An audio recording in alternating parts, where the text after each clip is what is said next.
Hey, from New Jersey, it's the SNL Nerds, the show where two comics from New Jersey nerd out about Saturday Night Live.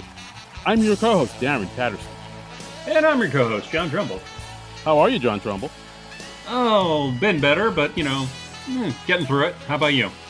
Not too bad. I've been good. I'm trying to do better. What's that like? It's okay. It's I just thought I'd throw in a little Spider-Man reference in there for our fellow SNL Spider-Man nerds. I didn't get the Spider-Man reference. What was? You didn't get it? There was like it was when Toby said that to Dr. Octavius. It's like, and Octavius says, "How have you been, Peter?" And then Pete says, "Oh, I've been good. Trying to do better." It's like a whole thing. That line did not burn itself into my consciousness after I saw No Way Home. Yeah, so went right over my head. Guess I'm a bigger nerd than you are. I guess this is it. That is not one of the scenes that I've rewatched on YouTube. So yeah. Well, maybe it should be. I guess I'm king of the nerds now because I'm able to get all these intricate references that you don't. So I win. Which episode of Amazing Spider-Man did Doc Ock first appear in? I'm sorry? Which issue of Amazing Spider-Man did Doc Ock first appear in? The fifth one. Issue 3. Don't challenge me again. Damn it. Wow. All right. I'm sorry. I just had to put you in your place. I mean, wow. Don't challenge my comic book nerd cred. With the Spider-Man flex, I respect it, sir. Well played. I'm sorry, but it had to be done. Hey, man, you do what you got to do. I respect your sternness. You're tough but fair. You're gonna come at me with Spider-Man trivia? You're gonna come in my dojo in my house? You wanna go? Oh, God. Woo! Oh. Yeah. Spider-Man. But I will keep an eye out for that line the next time I happen to see the film. Is that on Disney Plus yet? Not yet. Is it going to be on Disney Plus because it's the Sony Spider-Man thing? I don't. That's the thing with all the Spider-Man movies because like none of them are on Disney Plus, right? But because they're on Sony, they're like it's in this weird limbo thing where you can see it on like Stars and whatnot. I don't think they're streaming on any platform just yet. I don't think they're on any network or any streaming. That's just not right. I mean, somebody come on, let Marvel just put them on Disney Plus. That's where people want to see them. They don't want to see them on whatever sort of streaming service Sony has, and I don't even know if they do. Wait till Sony Plus comes out. So Sony's going to be like, you can't watch No Way Home until you watch Morbius. It's like, no, not that. Anything but that. No, thank you, sir. Not even that. Not even that threat will get me to see Morbius. I mean, I might be, biased here or whatever, or speaking out of turn, but yeah, I'm just not going to see Morbius. I'm just not going to do it. No. Why would you? Why would? No. It's a character I'm not interested in. An actor I outright hate, and a trailer that looks bad. It's like a perfect storm of undesirable elements.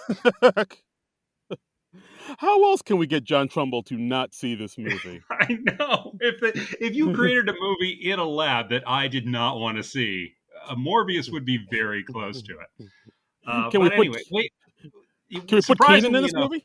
We are not here to talk about Spider-Man and the MCU. We are here to talk about Saturday Night Live, specifically episode 18 from season 47 with Lizzo hosting and musical guesting. This aired just this past weekend on April 16th, 2022.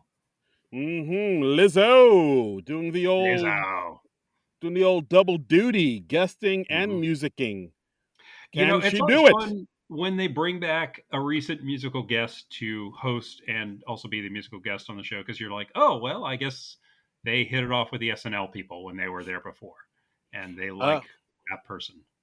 Yeah, she was there. She was a musical guest on the on the famous Eddie Murphy episode when he hosted a couple Hmm. Christmases ago, and yeah, it seems like they like her enough to have ask her to host. Lizzo's one of those personalities that, or she has one of those personalities that everybody just seems to love her. She seems to just sort of radiate warmth and giggles and light, and just everybody. Like, I don't know of too many Lizzo haters.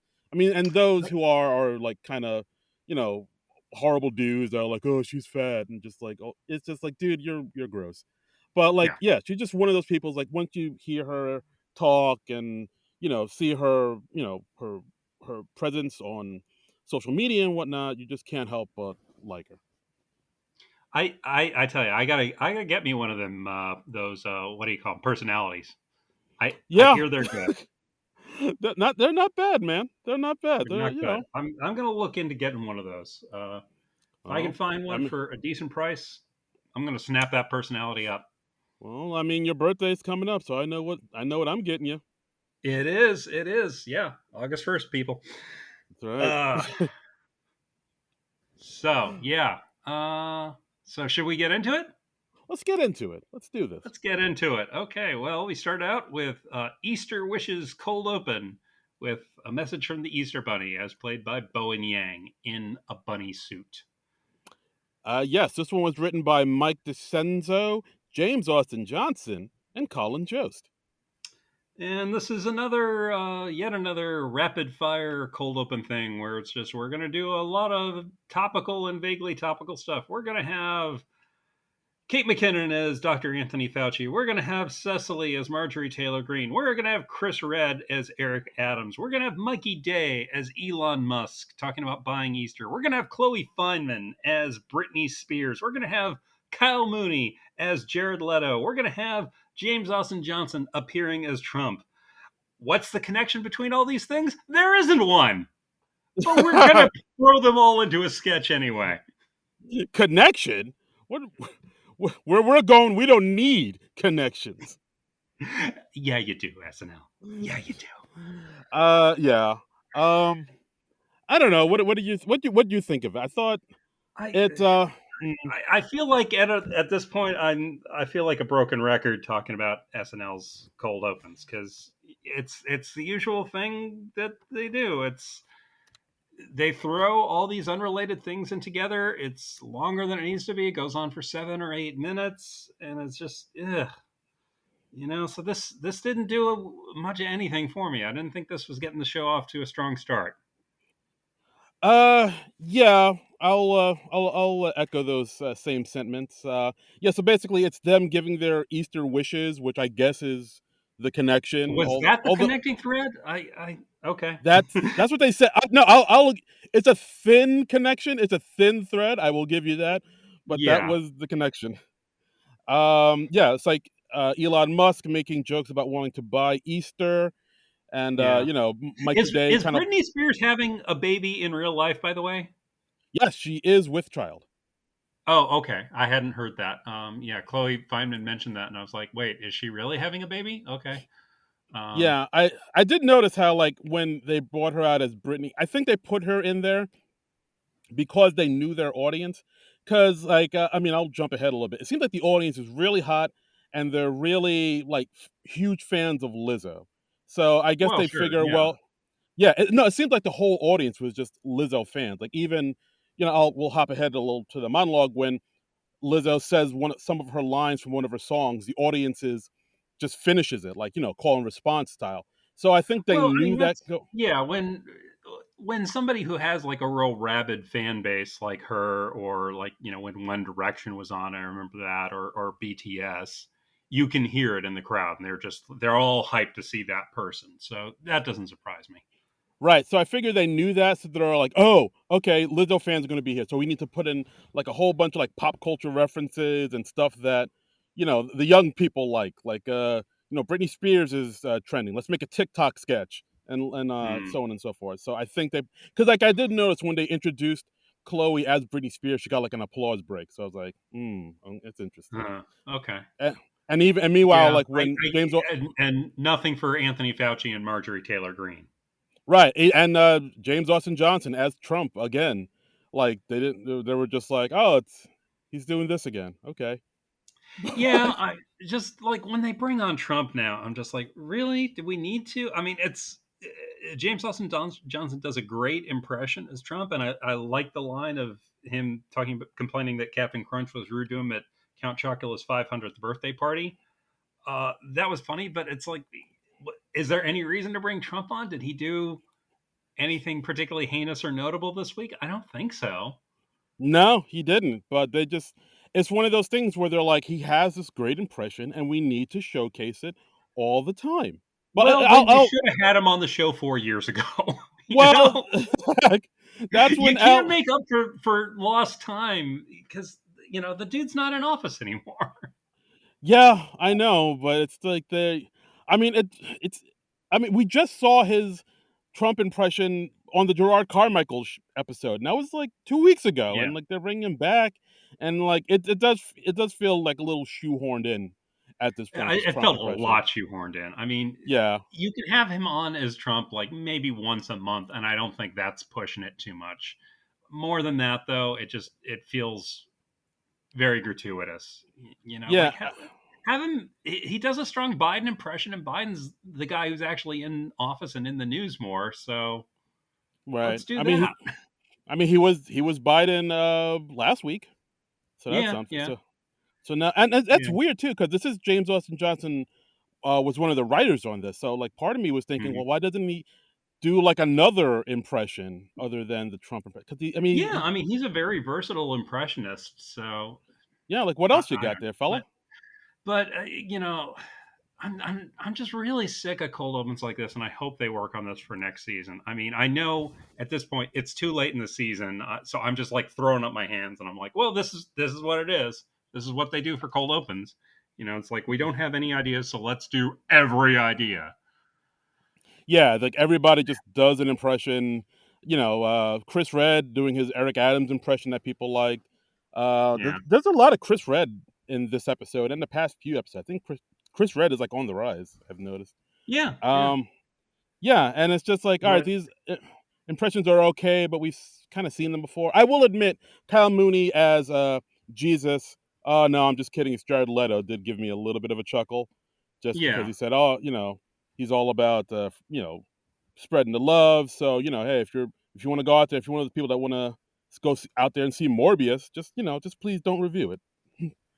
yeah. If you're a person who reviews movies, Morbius is not for you. And as I said earlier, I do hate Jared Leto, so I'm happy to anyone who bashes him. Yeah, I think that's a good thing, and I think that makes the world a better place. So yeah, Wow, I'm for that. Well, wow, he's yeah, just such a pretentious douchebag, you know. God damn. Yeah, it seems like he's just one of those he's just one of those actors that people just do not like. And like Well, I I don't mean, you read about him. He's like, oh, he's going method to be the Joker, and he's sending his cast members used condoms and stuff like the Joker does. Um, you read that issue, right?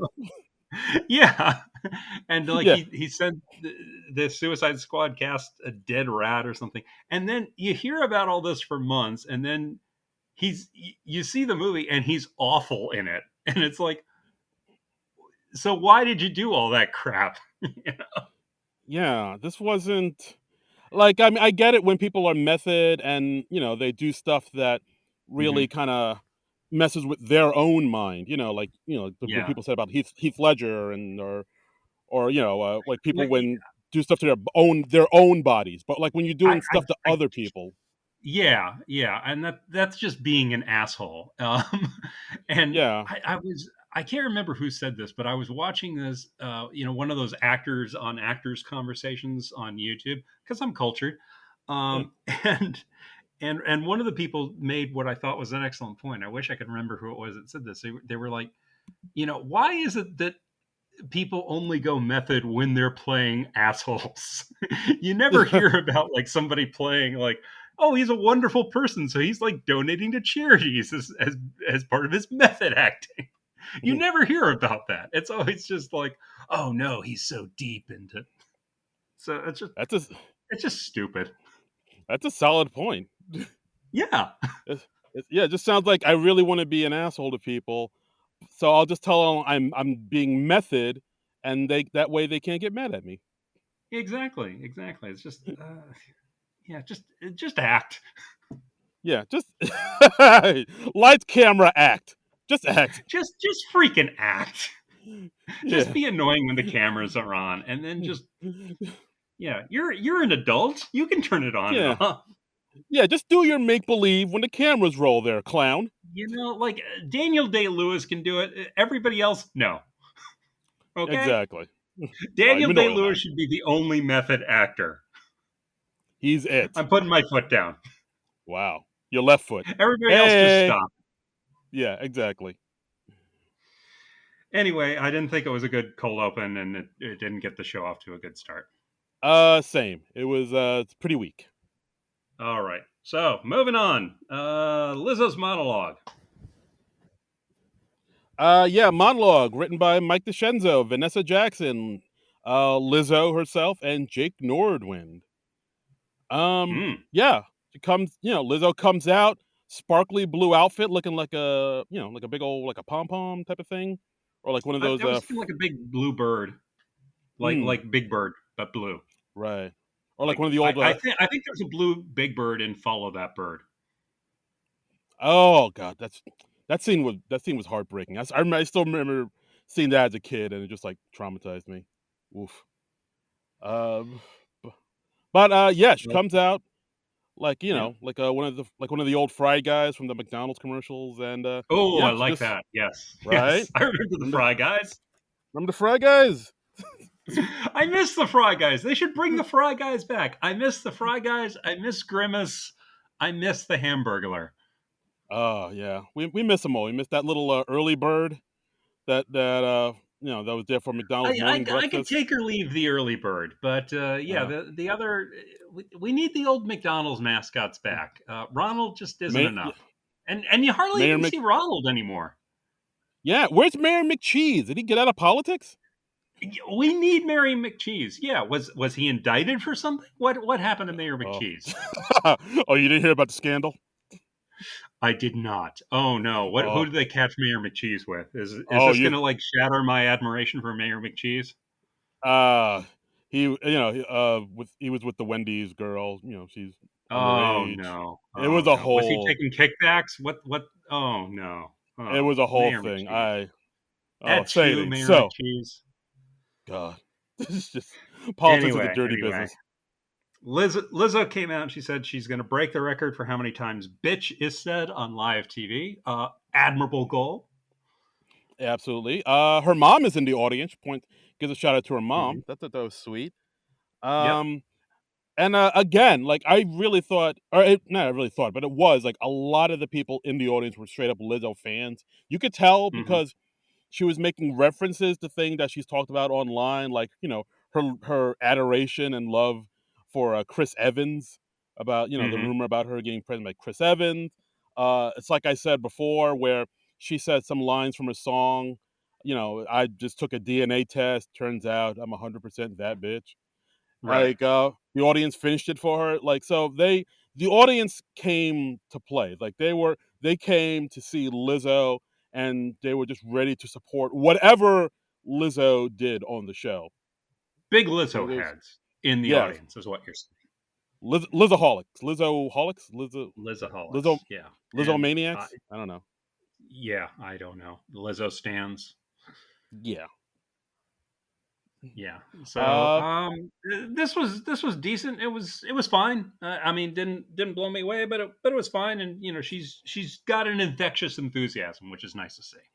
yes, I would say that as well. Like once you see her and talk to her, and just like I said before, she's just a big old lovable, just ray of sunshine, just a big old basket of love. Hmm. All right. So moving on, we got our first sketch, trivia game show. A game show sketch, really? They're going to Huh? the game show sketch well once again. That well is not dry yet. They are just pumping the last few drops out of that and Can we? Yeah, sucking can we that just? game show sketch teat. Yeah, I mean, can we talk about this for a minute? Like this is the It's third time they've done this in a row. it's becoming a problem. It's I mean they've always done a lot of game show sketches, and I totally get why, because it gives you an instant structure. You can involve a number of people. You just kind of plug it into that game show formula. But yeah, three game show sketches in a row. I mean, just last week with Jake Gyllenhaal, they did the "Why'd you post that?"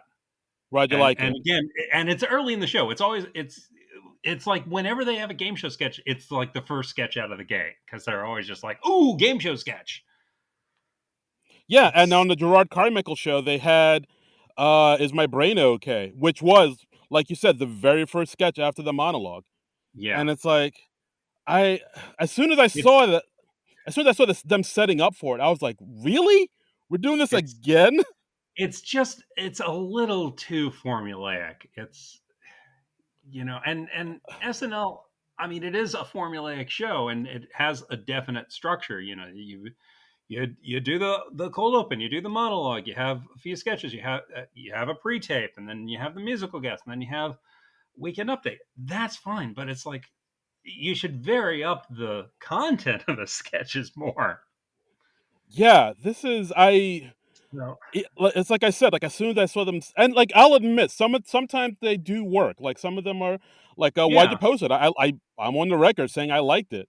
But, I mean, I just mean, to s like as a sketch in isolation, I thought this was good. I thought this was fine, but it's just like I I could have done without seeing another game show sketch for another month, and I don't think Yeah. that's too much to ask. No, absolutely. I mean, we have all these new writers, and, like, we're just kinda going to we just they're all following, like, the same formula that we've been doing for months now. I'm like, "Let's shake Yeah. shit up. Come I on." I just feel like it's a bit too much of a crutch for the show, and I want to do like a game show sketch intervention with the SNL writers. That's a sketch. Yeah, I mean, yeah, let's do that. Let's get meta with this. Yeah. Uh, A game show sketch just intervention. Lauren being like, people, I'm getting concerned about the game show sketches. I feel like we're going to this well a little too often. I can quit any time, Lauren. What are you talking about? Yeah. And it is too bad because I thought this was a funny sketch. We had Keenan hosting. He has a funny name. His host name is Clint Latoris. Uh, we've got Haha. Ego, Lizzo, and Chris as the contestants. And the twist in this is that they're answering trivia questions, but Lizzo's character doesn't want to admit when she's wrong. She says something like the Robert F. Kennedy Airport when it's really the JFK Airport, and she's like, "Oh well, I should get some of his money because I answered right too." Yeah, I got him halfway there. And, Right. like, and then Keenan's like, "No, you said Robert F. Kennedy, not John F. Kennedy." And she's like, Yeah. "Bitch, you know what I meant." Yeah. And then she says she doesn't want to play anymore. And then she says the host hates women. And then she starts complaining about the hotel they have her put up in. And it's all funny stuff, but it's like, yeah, I didn't need to see another game show sketch. I've seen plenty of game show sketches. Yeah, I mean, I think that's the thing with the sketch. I did like the sketch as well. I liked how well, I mean, for Yeah. one thing, that the fact that they had the host anchor this sketch, like, right out Hmm. the gate, I thought was an interesting choice too.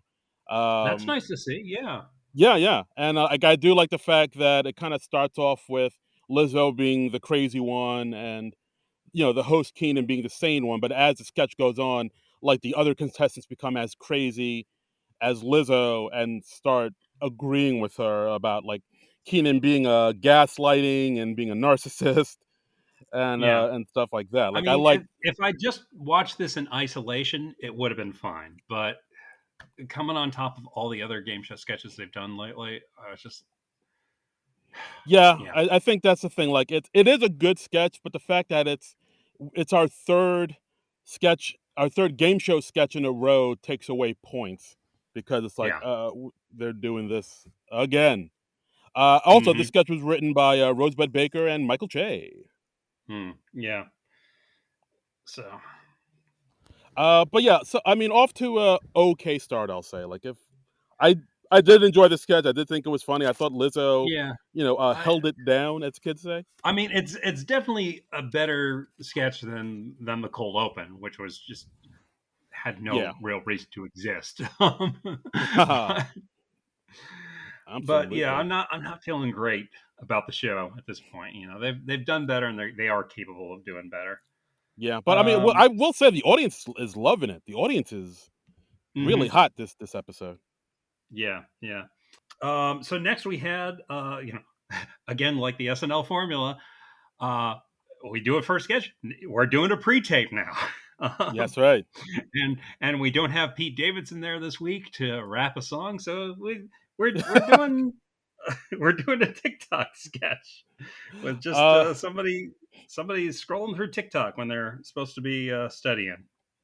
right, and like I said, this is like the sketch I was talking about with them saying, "Well, we know we're getting Lizzo's audience, so let's put in Right. some stuff that we know they'll like." And they're young people. The young people they like the TikToks, and Let's yeah, do so something that kids will really like when they're smoking a big cigar. And we got the youth appeal. Yeah, so this is another sort of rapid fire thing where it's just parroting TikTok videos. This didn't do much anything for me. really, I thought this was okay. I mean, well, this is the second time we're seeing this. The first time they ever did this was on the Billie Eilish episode, and I see what you mean. Like, it's one of those things where you kind of have to know about. I mean, I don't know anything about TikTok, but I get the Yeah, idea of it through these sketches, and I did like the sort of runner throughout the sketch where it's because it starts off with they got like a iPhone screen, and it's some guy texting their mom that they're studying for their test, and then of course the we go to LSAT. Yeah, the LSAT, yeah, and we see that they're and we see that instead of them studying, they're actually really just scrolling through TikTok, and we see things like Melissa playing 1877 Cars for Kids theme on a ukulele, and we see a man crawling on all fours and has been doing so for over a number of months, and then it right. cuts to a podcast with Sarah Sherman and Lizzo talking about their favorite curse words, and somebody scaring their grandmother with an air horn. And it's like one of those things. It's like you said, like very rapid fire, very quick. Type of sketches, and throughout the whole thing, we see the mom retexting back her son or daughter. I don't think they ever said what was the son or daughter, but like saying, "Hey, I got you some snacks for studying," and we see it's Go-Gurt, and then the person texts back, "Oh, that's the wrong flavor," and then they text back, "What? You're 27? What do you mean it's wrong?" Yeah, So that's like a little like oh, a little some little background on the person I scrolling through I the I phone.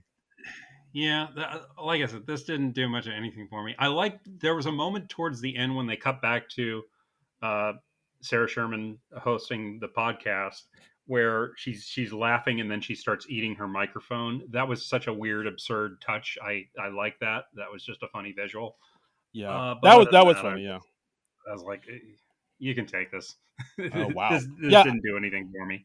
yeah. I'm This positive. I think if you're gonna have it on the show at all, like bury it late at night. I think they put it up early because it's like I said, they know their audience is gonna like this. So I think they put Yeah. it up front where it has the most eyes on it. But I understand what you mean. So But I think pandering. they're yes, yes. If you Got want it. to put a if you want to put a label on it, yes, Hmm. pander. Okay. I did. But yeah, I did like when Sarah was starting putting her mouth right on the microphone and eating it. I'm pretty sure. I'm actually positive that was like a Sarah call, which is like Yeah. I'm gonna munch on the mic, and I Yeah. did That like. was the only thing I really, really liked in the sketch. I mean, I did like the little button at the end where the mom is texting back the kid saying, "Hey, I know you're on TikTok. Don't make me call your father to, check in on you." And then we see that the father is actually the guy who's been crawling and walking on all fours on TikTok. So I was like, "Oh, that's a clever little thing they did. They did right there." Was it though? Was I it? think I'll give it to them. I will I'll give it not. to them. I didn't. Yeah, I just didn't care for this at all. All right. Although I did like the part where Bowen was singing Tom's Diner because we were just talking about Tom's Diner on the last episode. So I'm gonna take that as a sign that somebody in SNL listens to our podcast. Hello, person. That's an official SNL Nerds shout out. Okay, yeah, I'll take it. Yeah, there you go. Yay. Yay. All right, so moving on. We got a sketch called Black Eyed Peas because it's 2022 and for some reason we're talking about the Black Eyed Peas. Mm. We got 80 and Lizzo as producers with the Black Eyed Peas. They're kind of workshopping their new song. We got Keenan as Will I Am, Cecily as Fergie, and Chris Red and Bowen Yang as the other two guys in the Black Eyed Peas. And if you can name those other two guys in the Black Eyed Peas, I will give you $1,000,000. Apple and Taboo. I will not give you $1,000,000. Son of a bitch. Wow. Mainly because I have no idea if those names are correct. No, they're correct. I'm positive. I was actually a fan of Okay. Black Eyed Peas early on. Like their first two albums are actually pretty good, but it's like when Fergie came on and then they kind of went to like straight, mainstream radio pop. That's when they lost me. And I was like, all right, because like if you listen to the first two albums, they're actually pretty good. It's like more like a neo soul hip hop kind of dancey groove type of vibe. But then like they kind of totally went another direction with their. Well, look at me getting all record store nerd here. I'm very high fidelity right now. But yeah, like after So, when Fergie, so they when sold out, is what you're saying. yeah, wow, you get to the heart of the matter, my friend. Thank you. I'm cutting to the chase this week, baby. Uh, but yes, when they sold out and started making it, making dance music, that's when I was like, all right, Yeah. I'm out. Yeah. Okay. All right. The end. Darren Patterson keeping it real, son. That's right. Yeah, that's right. Black Eyed Peas, no, don't listen to him anymore. That's right. Get at me, Peas Hive. Or whatever. This has been Hipster Minute with Darren and John. Yeah, I like their early stuff before they went commercial.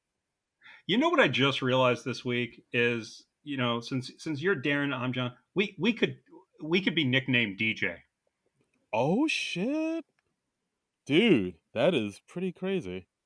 I What? don't know why I'm realizing this like nearly 4 years into the podcast, but I was just like, that would be a cool nickname for us. Yeah. What could we do with that? Like I don't would know. be We could. DJs? I mean, we could give more music opinions like this. All right. But, All right. but I'm just saying, let's get that started. Another podcast, you say? All right, I'm No, listening. not another podcast. I mean, come on, let's be real. Right. But the I'm format just is saying, let's dying. get that nickname started. Okay, got it. And okay, and do something with it. Right.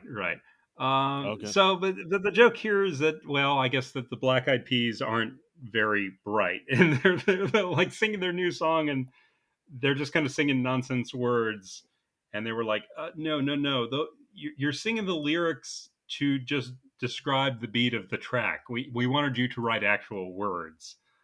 Right. They asked them how the new song is going. Boom, boom, boom. I think the song's either the song's called Boom or Boom, Boom, Boom, and like they're like, oh no, those were just temp lyrics to describe the beat of the track. We wanted you to write actual lyrics, and Yeah, and they're like, but why? This is great, and then it kind of gets into how dumb the lyrics of "Tonight's Gonna Be a Good Night" are. yeah, Um, yeah, which honestly, I don't. This is probably just a coincidence, but it reminded me a lot of uh, a video from like back when this song was a hit.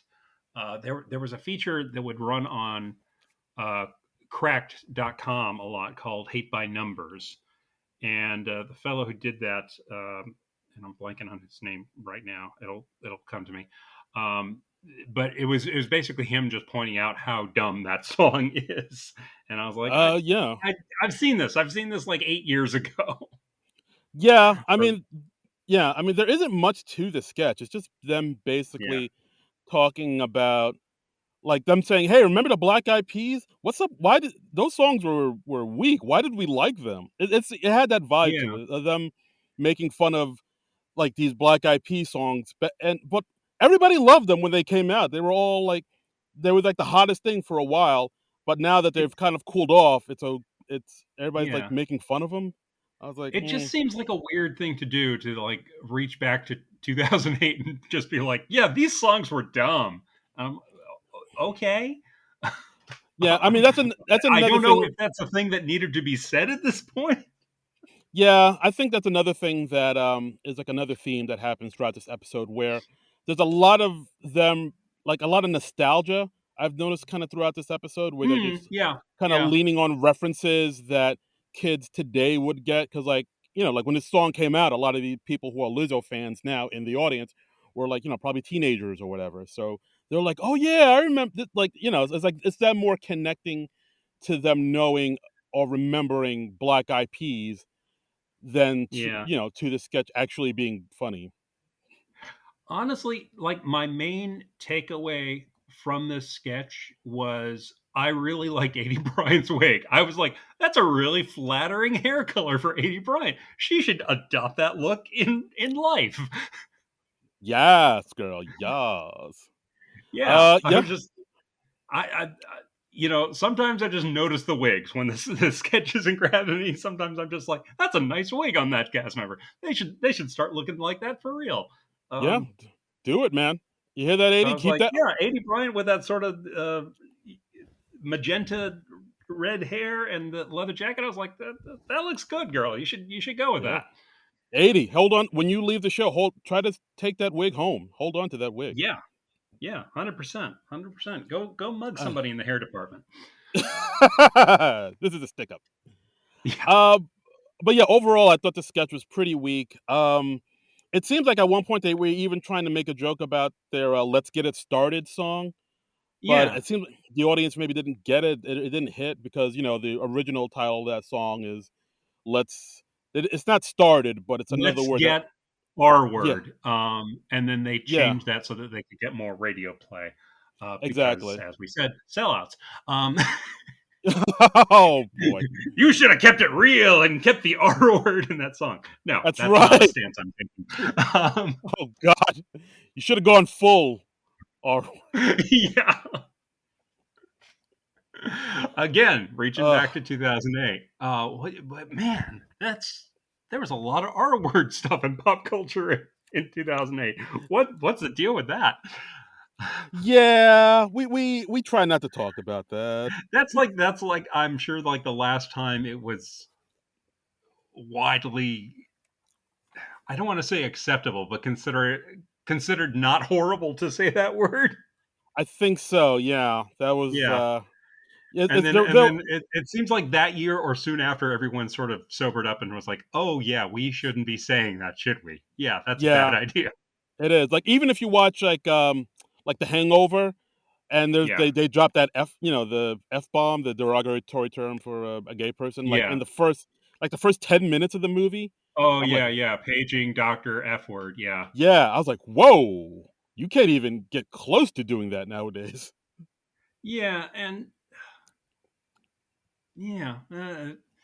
I mean, I'm not saying like a movie like The Hangover should be totally politically correct because if you're insisting that, you're kind of missing the point. But it's like, yeah, you watch that moment now, you're just kind of like, ooh, yikes. Okay. Yeah, you get. And you don't think of that movie being that long ago, but in some ways it really was. Yeah, it was a different time. Yeah, it was a different time.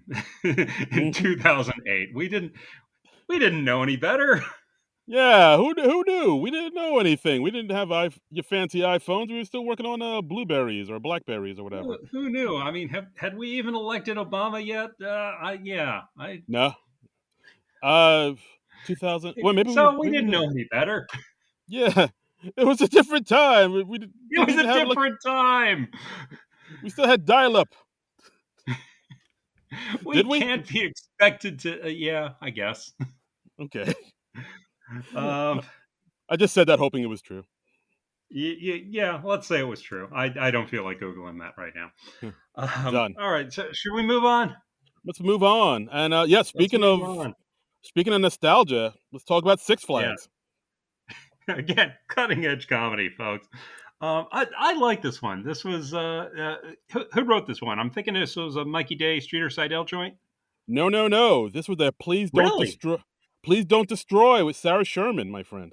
Oh wow. Okay. Well, I stand corrected. All right. Well, Hmm. I mean, we got Lizzo on a date with Mikey Day. I mean, Mikey Day was featured prominently, so I was thinking he had a hand in writing this one. Yeah, no, fair Um, enough. I I'm just gonna say, Mikey Day. He seems a little too fragile to date Lizzo. He is a whisper thin lad. Some people like a challenge. Yeah, I guess so. I guess so. So they're going back to Lizzo's place after the date. The date went well, and we meet Sarah Sherman as Lizzo's grandpa, who turns out to be the Six Flags guy Yeah, the from their way, old commercials, who would yeah, dance from to the hey, yeah, and because the way Sarah plays it, it's like very over the yeah. top. Well, yeah, I mean, if you're playing the Six Flags guy, that's the way to go. I mean, people still remember these commercials. They haven't run them in a long time, but it was like it was a young guy in old guy makeup, and the joke was he would just dance real energetically because Six Flags Yeah, is so incredibly fun, I guess. yeah, and that was pretty much, yeah, that was it. But it was a big thing. Like, when did those commercials air? It has been a while, but yeah, that it was one of those Uh, things where like people were like, "Oh, it's a Six Flags guy, hey!" they ran for years. If you told me that campaign started in the '90s, I would not be surprised. But they were running them like well into the 2000s. No, Um, absolutely. and yeah, and it was always like sort of half funny, half disturbing, because Yeah, because like it's just got that weird sort of unnatural thing. It's he like what's the term for it when they're old. like when you have the CGI people, but it's not quite right. Um, Um, I what don't do they know. call that? The I don't know. I don't. I don't. no, I it's don't not. know. It's not the Mandela effect. It's God. I'm gonna try and Google this. Okay. Well, while you're googling, I'll keep talking about this Yeah, fine no, sketch. And yeah, so we have Sarah Sherman Uncanny as. Valley, the Uncanny Valley effect. There's a bit of Oh, an Uncanny Valley thing going on never heard that before. because it's like with CGI people in particular, like you can get very very close to real people, but if you're not too cartoony with it, if you're going for like a realistic CGI person, they call that the Uncanny Valley because you can never quite get there. So if you watch some movies where they're trying to do that, it's they call that the Uncanny Valley because they can never really cross it. Oh wow. Where Okay. it's just spooky. I did not know that. Look at Yeah. you teaching me. How about that? Well, I would have sounded a lot smarter if I could have remembered the term uncanny valley off the top of my head, but I did not. So we'll just leave my stupidity in the podcast. I could Yeah. have Frank edit that out, but no, I'm not going to. No. Keep it real. Keep it raw. We're keeping it real. And I'm looking it up. So yeah, the Six Flags guy, aka Mr. Six, he was the mascot for Six Flags from 2004 to 2010. So yeah, 6 years. That's a long time. That's yeah, yeah. So he ran the early aughts. yeah. And how are we supposed to know he's called Mr. Six when no one speaks to him in the ads? I don't. I mean, that's just. I'm looking up online that they're calling. He's referred to as Mr. Six. So I don't. I don't know if that's Okay, the. I'm not calling him Mr. Six. He's the Six Flags guy. It's. So anyway, like in the sketch, we we got Sarah as the Six Flags guy dancing around, and Mikey is of course like, "Oh, your grandpa is the Six Flags guy," and then we bring out Ego as Lizzo's grandmother. She's also a Six Flags guy. Then we got it's my poker night with my friends, and we bring out Aristotle, Kate, and Kyle as three more Six Flags guys. And Hmm. I kind of like this just because it was so weird and random, and it's Very just much funny so. to see people imitating the Six Flags guy.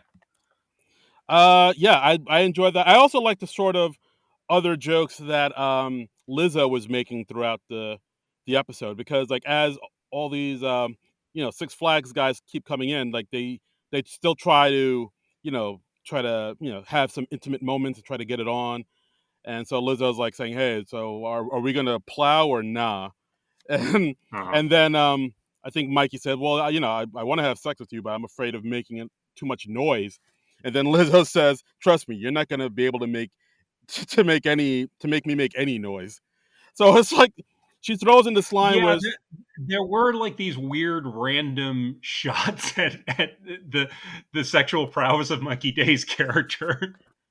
um, which that was a nice touch to put in there. Yeah, yeah, so exactly, it's like trust me, baby, with you, I'm not gonna feel a thing.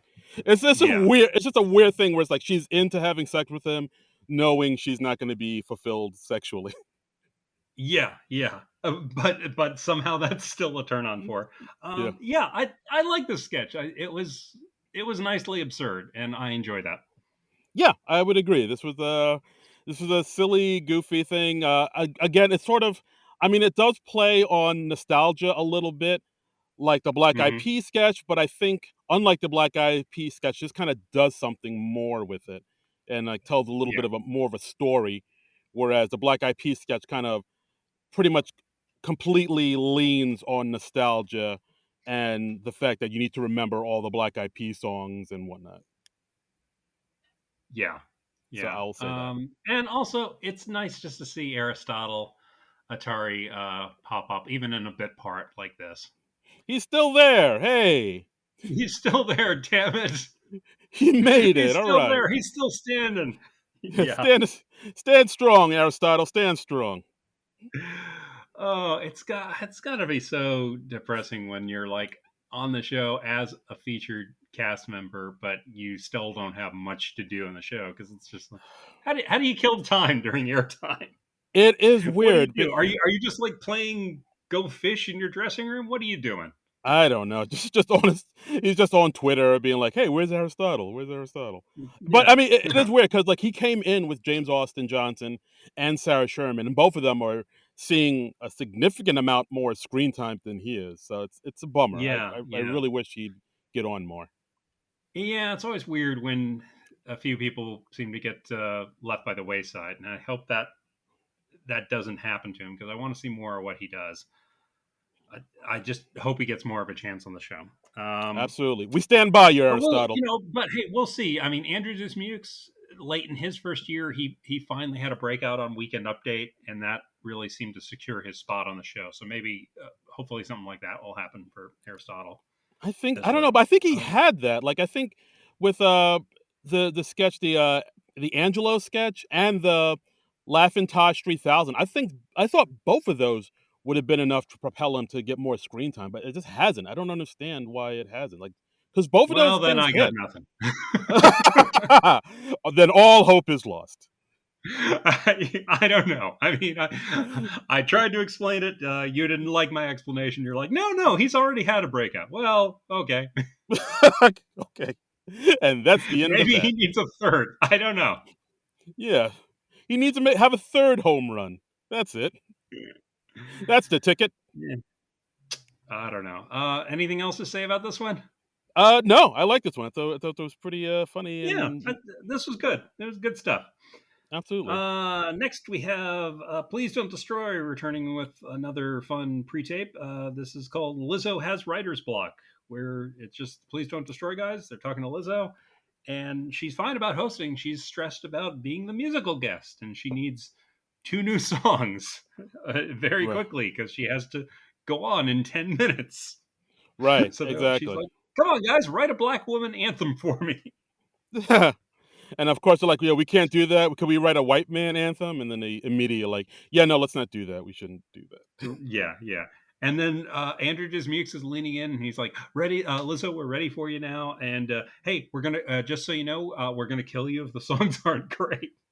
Yeah. I like that random touch. I like Yeah. that Lizzo has a crush on Martin for some reason. Yeah, that's a nice little thing too. I like how, like Mhm. you said, Andrew Dismuke says, "If your songs aren't good, I'm going to kill you." And then Yeah, Lizzo says to the guys, "Can he do that?" And yeah. and the guy's like, "He's done it before." Oh, yeah, yeah. So I like that little nod of, yeah, he's Andrew Dismuke has killed before, and we keep Yeah, him around yeah. still. Apparently he specializes in killing SNL's musical guests, which is why you haven't seen some people back. Oh boy, And I'm just glad that now the truth is finally coming out. that's right. Andrew Dismuke, serial musical killer. Yes.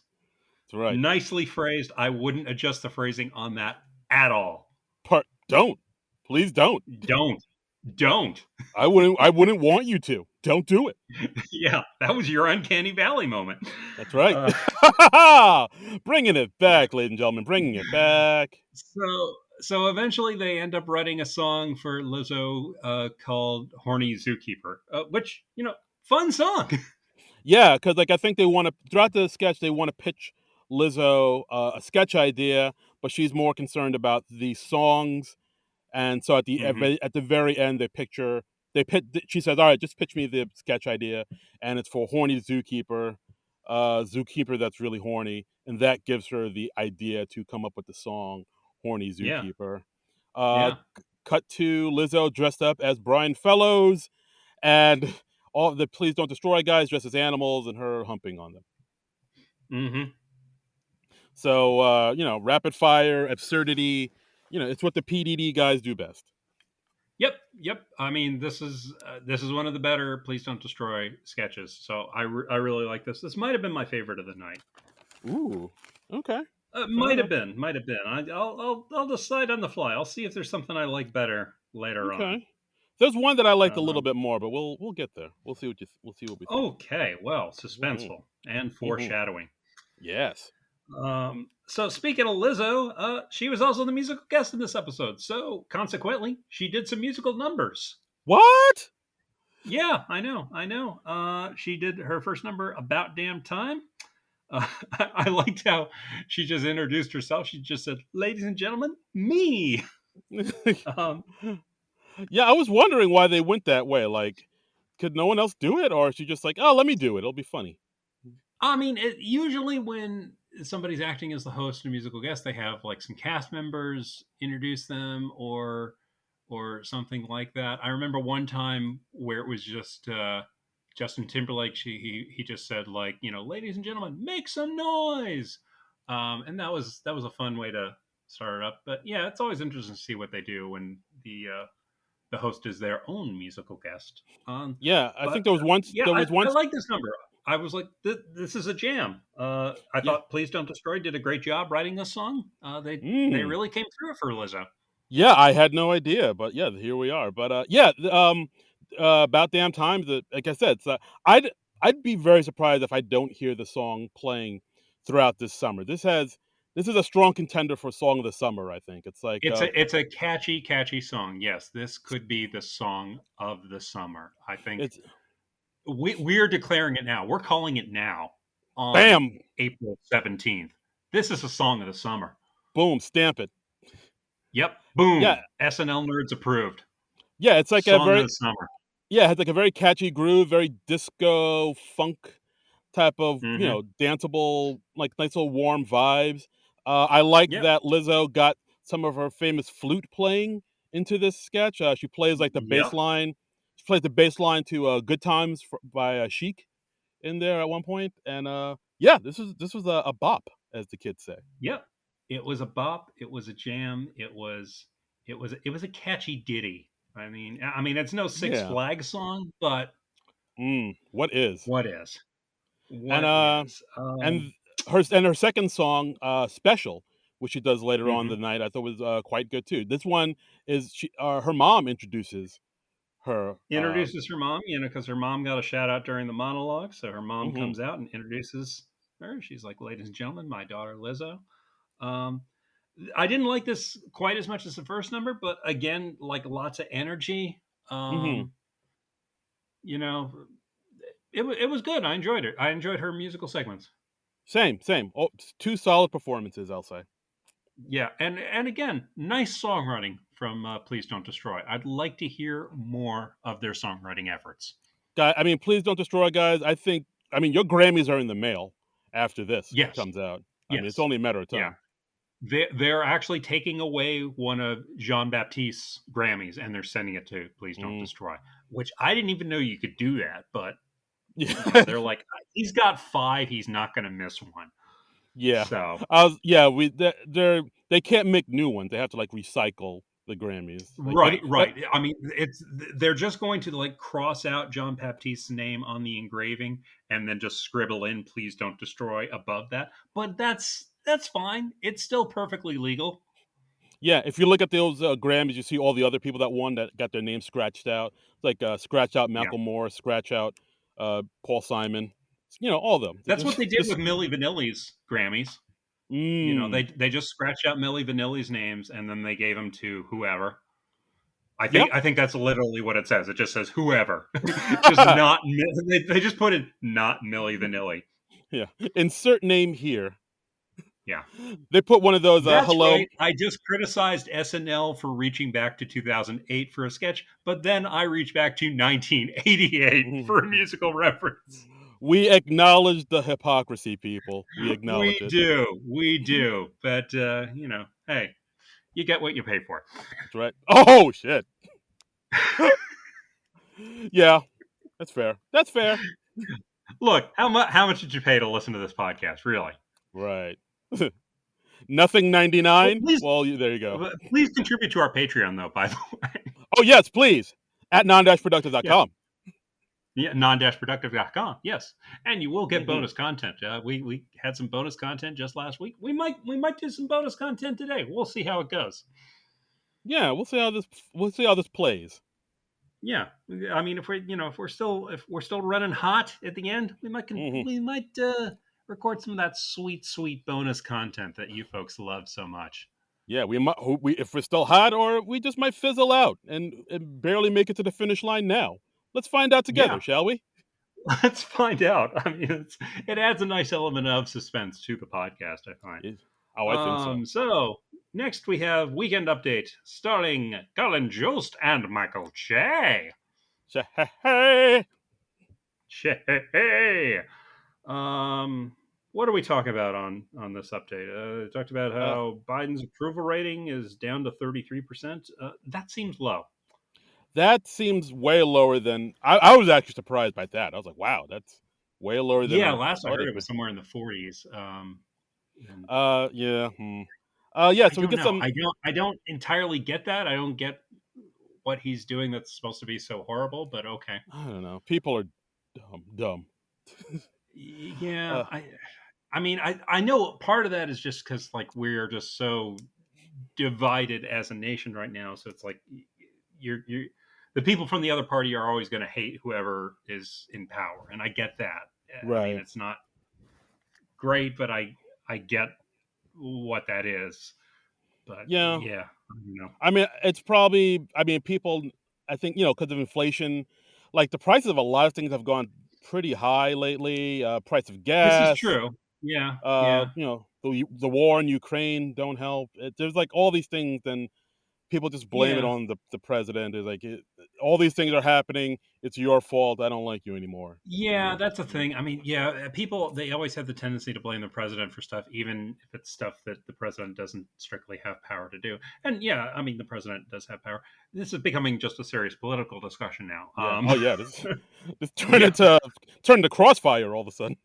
it really did. It really did. I should be putting on a bow tie. I should be. Uh, no, Yeah. I'm. Yeah.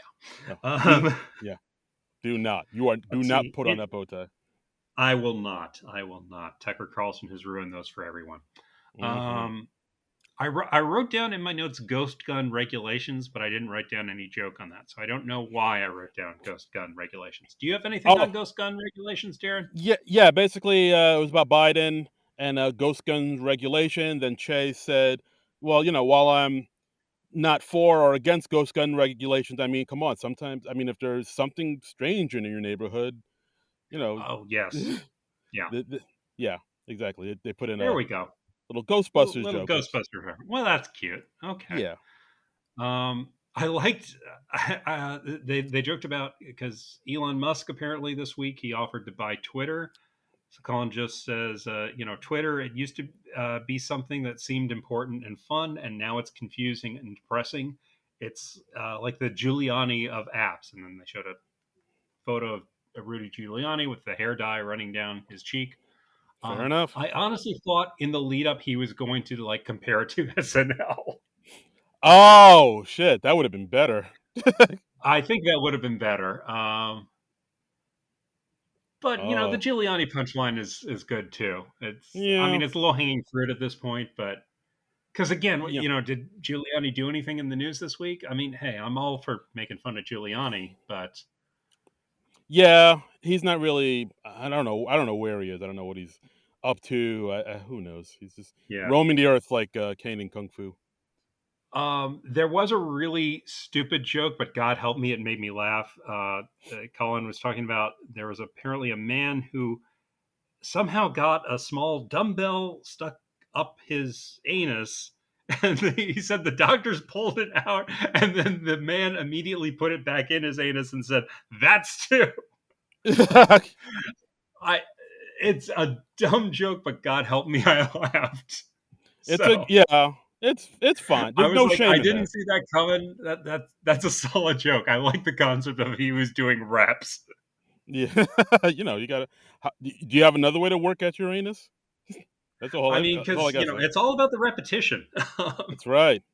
No pain, no gain. Hmm. Yeah, that was a And solid joke. Che had that one joke I liked about the driverless car getting pulled over by a cop, and yeah, somehow the cop still managed to shoot an unarmed black guy. that was great. That's a funny joke, the joke that has a real point to it. Mm, Yeah, that was great. That was really good. dark but good. Dark, but I mean, accurate. Yeah. Sadly. Um, I mean, what are you going to do? I mean, what are they going to do? Not shoot unarmed black men? That's crazy talk. They got a quota. They got a quota. I mean, yeah, it used to be for writing tickets. Now it's for shooting unarmed black men. Yeah, come Time on, man. moves on, people. Come on, man. Think of the cops. Yeah. And then we had a single death segment. We had Melissa as Colin Jost's driver, Cesar Perez, uh, who's sort of trying his hand at comedy. He's got the mind of Mencia, That's right. I liked how and this every started joke. off. I was gonna say I like Yeah, how this started off with Melissa's character. I think it's Caesar, but for some reason, Colin said it's Cesar, which I thought was interesting. But I liked how it started off with Caesar saying Colin's address. Like, hey, Colin Jones, 287 Northwood Drive, right? And it's like, yeah, yeah, you didn't have to give out my address. yeah. So I mean, here he makes a joke about his nephew Carlitos, but then he immediately feels bad about it and apologizes. But then every joke is about his nephew Carlitos in some way, and he apologizes after every joke. Oh, excuse me, little hiccup there. Mm, That's some of that bonus content we were talking about. yeah. So I hope you enjoyed that. Hope I'm not hiccuping for the rest of the podcast. That would be bad. Oh boy. Um, I wasn't too nuts about this. It's nice to see Melissa get something on the show, but I didn't feel like this was her strongest material. I I thought it was okay. I liked for some Hmm. reason. For me the thing that made it work is like Melissa's reaction every time she realized she made yet another joke about her nephew Carlitos. Yeah, Like the look yeah, on her like face she'd was like, forgotten it all. yeah, like the look on her face I think is what sold it, where she was like, "Oh God," and like how Yeah, she, I mean, I think the performance was good. I just didn't think the writing was terribly strong. yeah, I think that's it. I think the jokes themselves were like, all right, that's like at one point Cesar doesn't want to make fun of his nephew, so he makes fun of his abuelita. So she's like, and she said to like, oh, my skin is so dry. Why does Carlitos keep taking my lotion? and then she Yeah. immediately has that like look on her face, like, "Oh god, why did I say that?"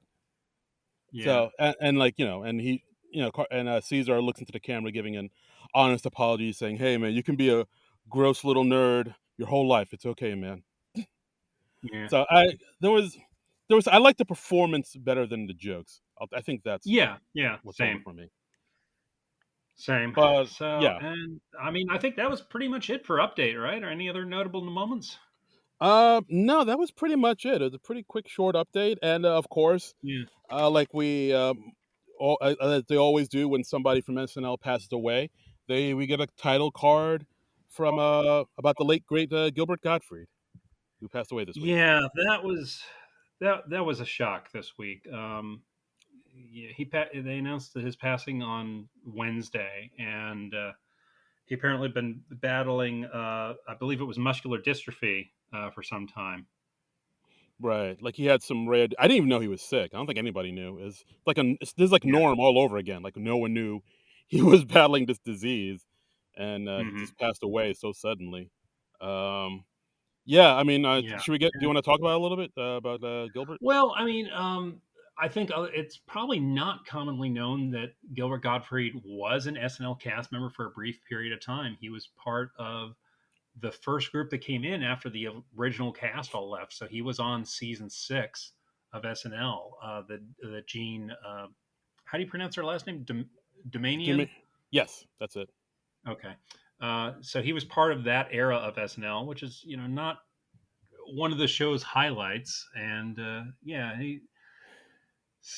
but I mean, he of course went on to bigger and better things, and best known as a stand-up and an actor and a voiceover artist. Um, Yeah, I mean, that voice, it's like so recognizable as soon as you hear it. Like, you yeah, know, yeah, it's just one of the voices where like I gotta put that voice in my TV show, my movie. Of course, people know him as Iago, the parrot from Aladdin, the yeah, Affleck duck. As far as yeah, movies goes, Problem Child, and like just tons of other movies. Like he was just one of those yeah, characters where like he was literally one of a kind. I think like I don't know too many people that are trying to replicate what he was doing because I don't think anybody could. Because like the yeah, way, yeah. He was one of a kind. Like another one of my favorite roles of his is he played Mr. Mixes on the Superman the animated series, oh and wow, he was just brilliant in that. Go look up the episode Mixes Pixelated on HBO Max. It's streaming there. Hilarious, hilarious. Very funny stuff, and it's a lot of that is because of Gilbert Gottfried's performance. Very, very funny. right?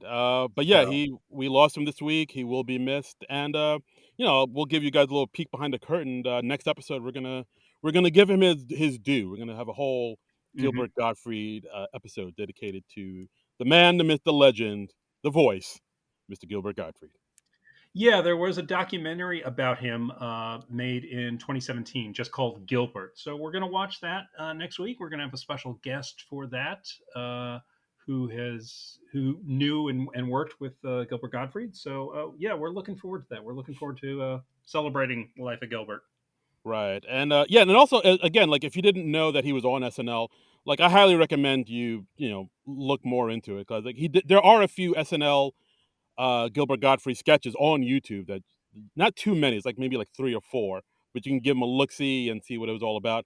Yeah, that whole season Yeah. 6, like if you read into that, if you don't know about season 6, I highly recommend you read about season 6 because that holy moly, that's a story. What happened that season? Yeah, maybe we should do an episode about just season 6 over the summer and see what we can dig up on that, because that's one of the errors about the show, because it's before our time. I don't know too much about it, and you don't ever see that pop up in the reruns, because it's just I think most people involved with it were just like, no, that didn't quite work. And it's not that like the people on the show weren't funny, all that. It's just the show was going through a bad time. Yeah, like basically for those that don't know, basically, um, in 1980, Lorne Michaels left the show, and they had a new Hmm. Lorne Michaels, Gene Dumanian, and all the cast members left with Lorne, so they had to Yeah, start from scratch basically, and they had six new cast members: Gilbert Gottfried, Joe Piscopo, Ann Risley, Gail Mathias, Denny Dillon, and Charles Rocket. So six totally new cast members, and just right off the rip, they were having issues just because the you know Yeah. the public hated them immediately because they weren't the original guys. I think the Yeah. network like cut their budget Well, severely.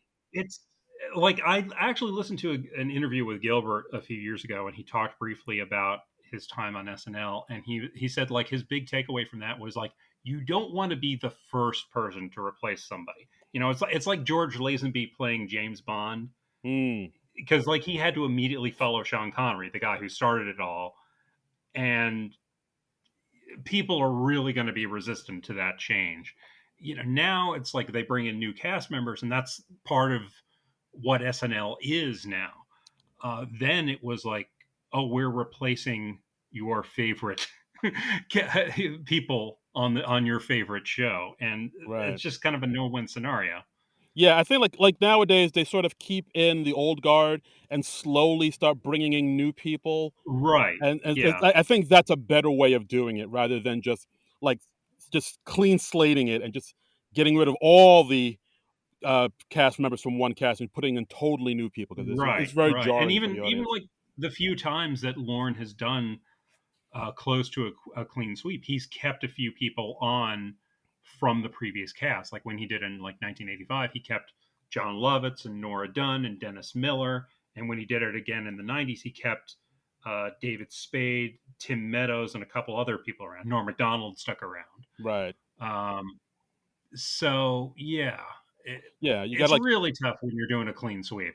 yeah. So basically, like for those who don't know, so it was 1980, six new cast members. By the end of the season, with the exception of Joe Piscopo, the entire cast was fired, and Yeah, Gene Domanian was fired, and that yeah, is yeah. wild. I've never heard of anything like that. Yeah, it's something else. Yeah, Yeah, we should do a show on that this summer. There's a yeah, lot to talk about there.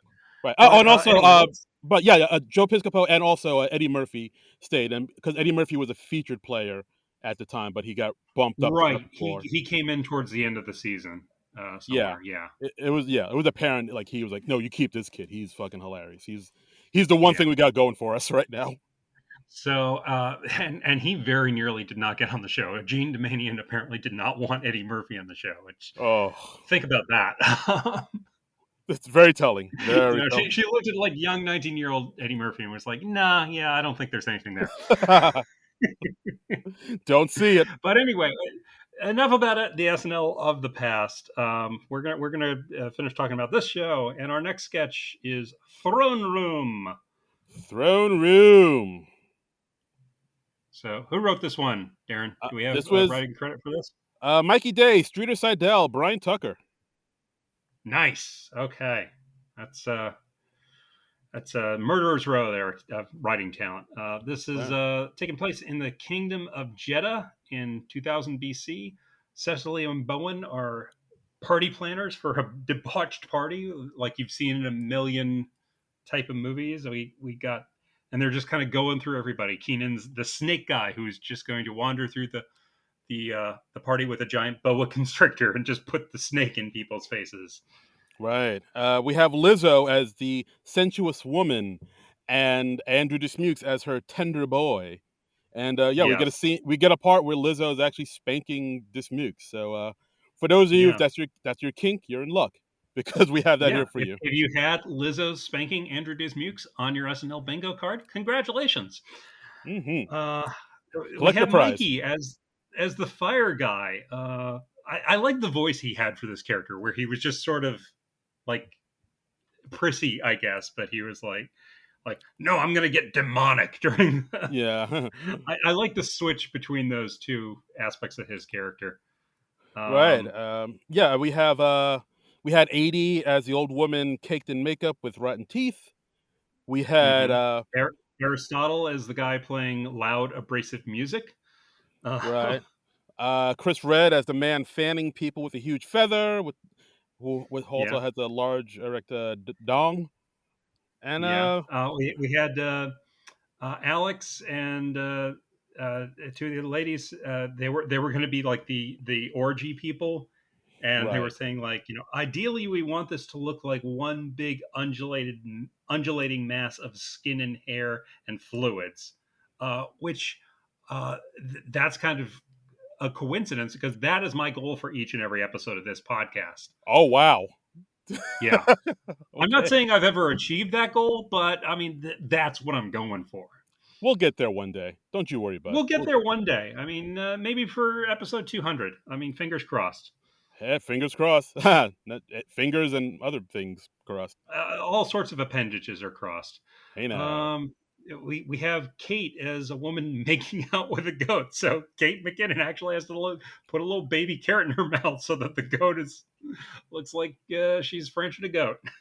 Hot. So if you had that on your bingo card, Yeah. Like what kind of congratulations. what kind of bingo card do you have, man? I gotta ask. Like I've no time to delve into that now, Darren. no time for love, Dr. Jones. We also have Kyle Mooney as a punkish imp going around and stealing people's wine. Yeah. Um, I, this was so stupid. I really liked it, and I thought it was just really well observed because I think everybody's seen a bunch of movies where you have things like that where it's a party and there's weird debauch things going on. Yeah, they hit all they clicked all the boxes on this one. And of Yeah, course the sketch ends with Punky bringing in the king, and of course the king is like a 10-year-old boy, yeah, ready to see all the debauchery. yeah. We got some Game of Thrones type stuff going on there. Oh boy. I know they had like an evil young king, and I can't remember what it was. King Joffrey. That was it. Yeah, yeah. Um, Like, I mean, I didn't watch the show, but I knew the name King Joffrey just because yeah, yeah. it was around. Yeah. Took me a minute. Not as long as Uncanny Valley, but I came up with the name King Joffrey. So, and I've never watched Game of Thrones either, and yet Right. somehow King Joffrey has permeated my consciousness. Well done, sir. Well Why? done. Who knows? Yeah, I sure don't. I don't know. I don't know how that stuck in my brain, but I've got that and shame in my head. Nice. Oh yeah, with the lady who's now on Ted Lasso. Ted Lasso. Yeah, Yeah, yeah, yeah. Hannah Waddingham. that's right. Yeah, Anna hey now. Waddingham was the shame lady on Game of Thrones. Yeah, hey now. So Yeah. Overall, yeah, not a terrible sketch. I don't. There wasn't too I much. enjoyed this. I would have, if it had been up to me, if I was deciding the show in order, I would have put this earlier in the show. Interesting. I think the I fact think it that was stronger. I don't think it needed to be this deep in the show. it's about an orgy. Maybe that's why they kind of kept it buried in the back because it was. I mean, All the more reason to put it early. I say. I say put the orgy material before midnight. You want to hit people with that stuff before update. I say put it early in the morning. Watch it with Axe axe the game show sketches. Put in more orgy sketches. put it early in the morning of before watch it with the kids before you take them to school. That's what I I say. mean, that's what the third hour of the Today Show needs to be, NBC. That's right. Get Al Roker in a thong. Oh God. Give Al Roker a boa constrictor and just let him go nuts. This is what the people want. This is what Middle America wants. That's what Good God. we are so dumb. Very much so. Yes. Yeah. Um So next we have next, orchestra. yes. Mike DeCenzo, Alex English, Chris Red, written by. Um, this is all about that world-renowned orchestra, the DeVry Institute Symphony Orchestra, and Yeah, they need a new flautist, and they need a new flautist fast. that's right. Where can they get such a flautist? Well, as luck would have it, Chris Red manages a flout player played by A Lizzo. flout? Did you just call it a flout? Yeah, isn't that what it's called? They are called flutes, Darren. What? Well, I don't know about that. No, 100%. They are called flutes. All right, whatever, man. You Okay, yeah. don't try I'm to just saying. gaslight me. All right, all right. So she comes in as a flautist, uh, with Chris Red as her agent, as every flautist needs. Of course, And we quickly find out that although she's a very good flute player, she can only play when she's twerking. of course, as you do. Yeah, she's twerking on the bassoonist during "Ode to Joy." Right. Yeah. So we see her at one point, like twerking onto Alex, just getting all up on him. Yep, Just yep, I think at one point Alex had to like hide his face. I think he was close to breaking because yeah, yeah. he was just like, oh And my. they're like, can you sit down? Do you have to? We really don't want you standing and twerking during this." And she's like, "Oh yeah, sure, I can sit on him." And she's like, then she gets on Alex's lap and starts twerking. Hey now. And of course we have Keenan looking at all this, being like, oh hello there. Oh Yeah. my. Yum yum yum. I like when they went into, why do you feel the need to do this, and then Lizzo gives like this emotional confession, and then 80s character starts playing the violin, and Lizzo just automatically goes, "Thank you, girl." That Yeah. was cute. That was a good part. I did like that. Hmm. Yeah. And then And they find the solution. They're just like, "Hey, what if we were all twerking?" And then, so they just decide to all be twerking as an orchestra. right. And yeah, that's how the sketch pretty much ends. Just a That's whole lot of people playing orchestra music and twerking. Yep, yep. I thought this was okay. I didn't think it was great. Same. I thought it was all right. Again, this is another theme that I've noticed throughout the whole thing. A lot of the sketches, I feel like the writing wasn't super strong, but it really depended on the charisma of the host and like the likability and charisma of a lot of the cast members to carry the material. Uh huh. And I felt like this was like one of those where it's like, yeah, if anybody else did this sketch probably would have fallen flat. But people like Lizzo so much, and she has that joy and light that people liked a lot more. Like I even noticed at the beginning of the sketch when Lizzo walked in, she got an applause break. I was like, oh Well, wow, they people, were very excited to see her with her flute. They were like, "We're gonna get some bonus Lizzo flute playing up in yeah, this bitch." yeah, like So that's the most excited I've seen for anybody for flute playing. That's it. That's really something. yeah, yeah. She's You made the don't yeah, flautists. I'm just gonna go ahead and wager they don't get a whole lot of groupies. yeah. Not that they don't deserve them. I Right. mean, please sleep with a flautist today. Yes, Um, they'll thank you for it. yeah. But yeah, like Um, I'm all for anybody that can make like a nerdy band instrument cool. Like Weird Al right, like Yankovic, Weird Al with the accordion. Yeah, absolutely. If you can make any, right. if you can make like a bassoon or a tuba cool, God Yeah, bless you, man. God bless you. yeah, exactly, exactly. Like, remember when the Dixie Chicks, like one of them played the violin, right? Yeah, one of them fiddles. Yeah, yeah, yeah. Yeah, Um, but fiddling is kind of cool. I mean, Jethro Tull had that fiddle player. That was kind of right. cool, right? And you occasionally defeat the devil through your fiddle playing. So yeah, Exactly. fiddling is pretty cool. You take down the Dark Um, Lord. You take down Beelzebub with right, nothing but a fiddle. That's right. badass.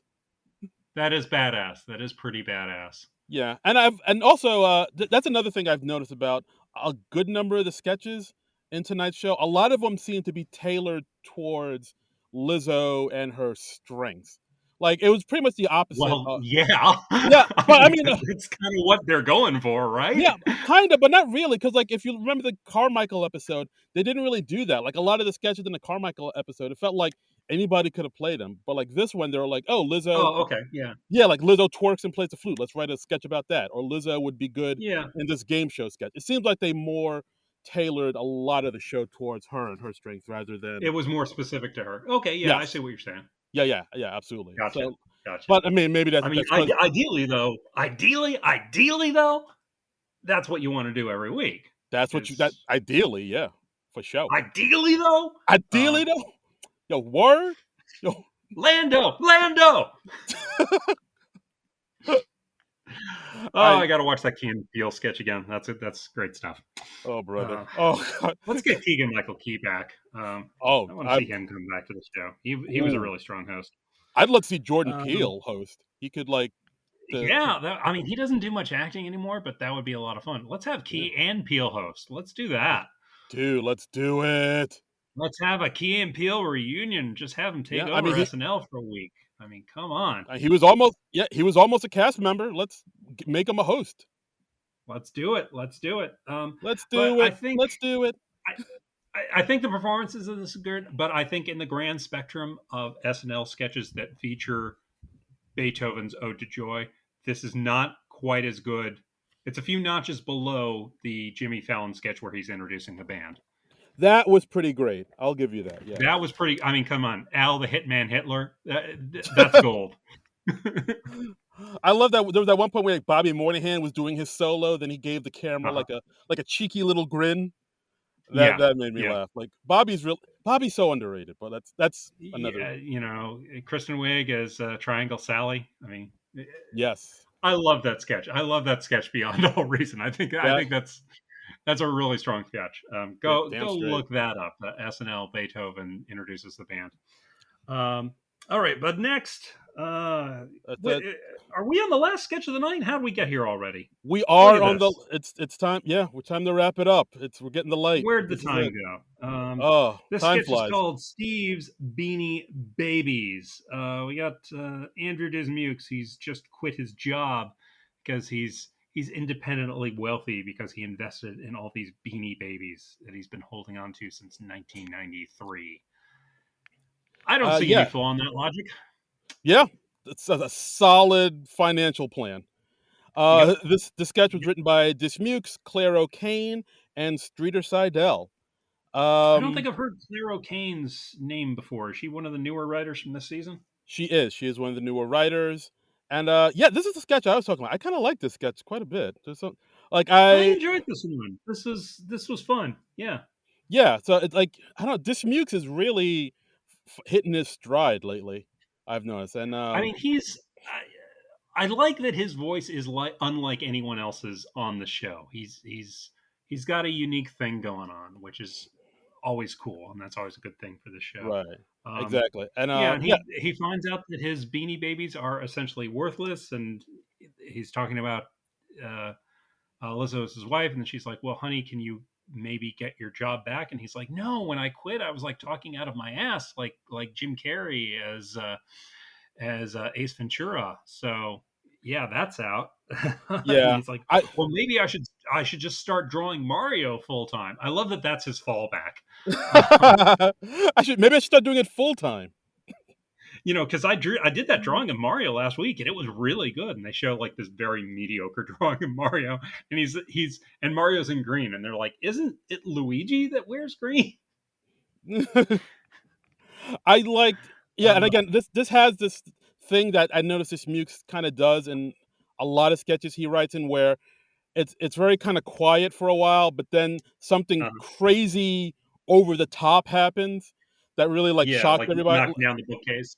Yeah, exactly. Like when because he's having a dinner party with Mikey and Bowen and Heidi's there, and then I think Hmm. Bowen and Mikey are like, "Yeah, I read somewhere that like Beanie Babies are actually kind of worthless," and then Andrew just Yeah, takes a beat. It's like, "Huh, really?